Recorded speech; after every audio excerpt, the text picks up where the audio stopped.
बिहार विधान परिषद में एमएलसी सुनील सिंह की सदस्यता पिछले दिनों समाप्त कर दी गई। अब इस सीट पर किस उम्मीदवार का कब्जा होगा?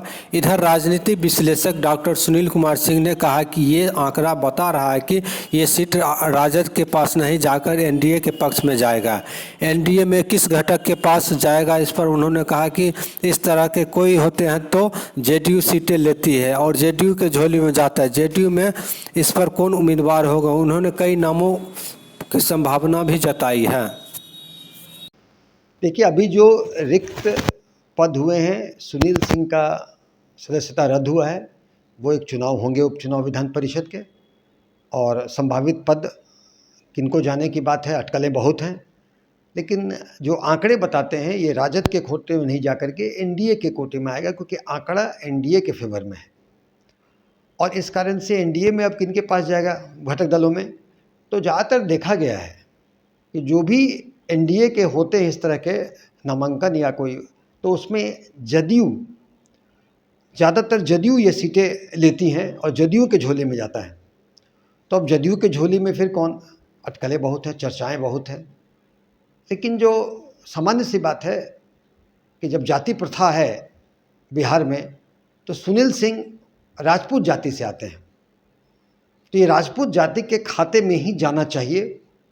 क्योंकि हाल के दिनों में देखें अगर, तो राजपूत के द्वारा खाली गए सीट पर अन्य जातियों को गए हैं, तो राजपूतों में, और ये एनडीए में जब चुनाव हुआ लोकसभा में, तो सबसे ज़्यादा राजपूत एमपी जीत कर गए, लेकिन एक भी राजपूत को मंत्री नहीं बनाया गया बिहार से। तो इससे भी राजपूतों में रोष है, उस ख्याल से भी देखें।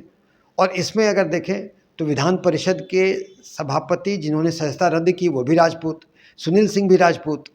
और तो इसमें ज़्यादातर अगर देखेंगे तो राजपूत का चुनाव होने की अटकलें और प्रोबेबिलिटी ज़्यादा है। अब जदयू से राजपूत नेता कौन, तो जदयू से राजपूत नेता बहुत हैं, बहुत लोग के नाम आ रहे हैं। हाल में अगर देखेंगे युवा में तो एक हर्षवर्धन सिंह हैं, वो भी सारण इलाके से आते हैं जहाँ के सुनील सिंह हैं। उनका भी लॉयल्टी पार्टी में टेस्ट किया गया है, वो भी एक संभावित दावेदार हैं। ललन सिंह जी के क्लोज हैं, राष्ट्रीय महासचिव रह चुके हैं। अन्य राज्यों में जब एक वहाँ की यूनिट जब जदयू में विलय कर रही थी, तो अन्य राज्यों में भी उनकी पैठ है, उन्होंने अपनी लॉयल्टी प्रूव किया है, तो उनकी भी एक प्रबल संभावना है।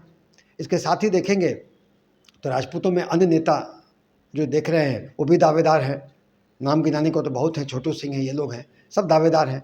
लेकिन राजपूत के अलावा जो बातें आ रही हैं कि बीमा भारती जी का या अन्य लोगों का दावेदारी तो बहुत है, लेकिन हमें लगता है, आकलन है कि राजपूत के कोटे में जाएगा और जदयू के द्वारा किसी राजपूत नेता को चुना जाएगा।